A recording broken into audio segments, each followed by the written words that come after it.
एकनाथ शिंदे काम करतात। राऊतसाहेब, माळेगाव सहकारी साखर कारखान्यात अजित पवार आणि त्यांच्या पॅनलला निर्वेळ यश असं मिळालेलं आहे, ज्यात 21 पैकी 20 जागा अजित पवार यांच्या पॅनलला मिळाल्या आणि स्वतः अजित पवार हे कारखान्याचे चेअरमॅनही बनलेले हो, एका कारखान्याचे चेअरमन राज्याचे अर्थमंत्री आणि डेप्युटी सीएम बनतात, ही ऐतिहासिक गोष्ट आहे।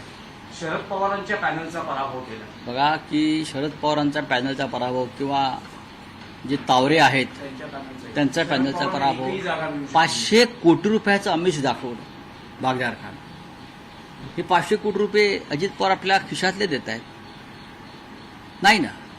हे 500 कोटी रुपये तुम्ही सरकारच्या तिजोरीतूनच देणार आहात ना, बाकी इतर सर्व प्रकल्प तुम्ही रोखून ठेवलेले आहात, पैसे नाही।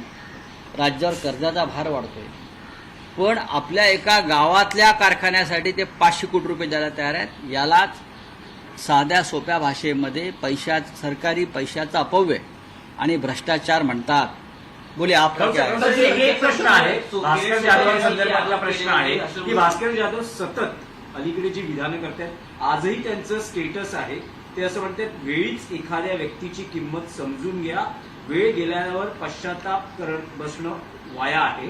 आणि दुसरं ते असं म्हणतात, दिवा जळत असतानाच तुपाची गरज असते, विझल्यानंतर तूप ओतण्यात काही अर्थ नाही। चांगली आहेत वाक्य, म्हणजे इंटरेस्टिंग वाक्य आहेत। पूर्वीच्या मराठी साहित्यामध्ये वि स खांडेकर, नासी फडके, ना स इनामदार, श्रीनाथ पेंडसे असे जे सगळे लेखक होते, त्याच्यामध्ये असे खूप अलंकारयुक्त वाक्य आणि भाषा होत्या। आणि भास्कर जाधव चांगले वाचक आहेत, त्याच्यामुळे त्यांची भाषा जी आहे ही अत्यंत वैभवशाली भाषा आहे। पण राऊतसाहेब, हे सिग्नल्स आहेत असं वाटतं नाही मला माहिती, कारण ज्या पद्धतीनं भावनिक स्टेटमेंट करता आहेत, अलीकडे नाराजी व्यक्त केलेली आहे, त्यांच्या या नाराजीची किंवा भावनिक काही स्टेटमेंट्सची पक्ष नेतृत्व काही दखल घेणार म्हणजे आहे का? दखल घेणं म्हणजे काय असतं, जरा मला समजून सांगावं मीडियाने।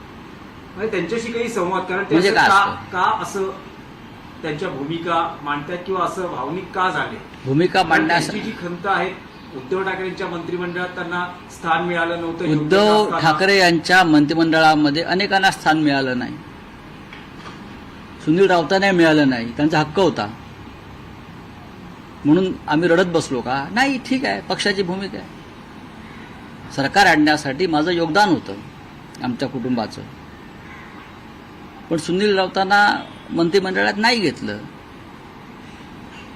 मोजक्या जागा असतात, 3 पक्षाचं सरकार होतं, आपण समजून घेतलं पाहिजे।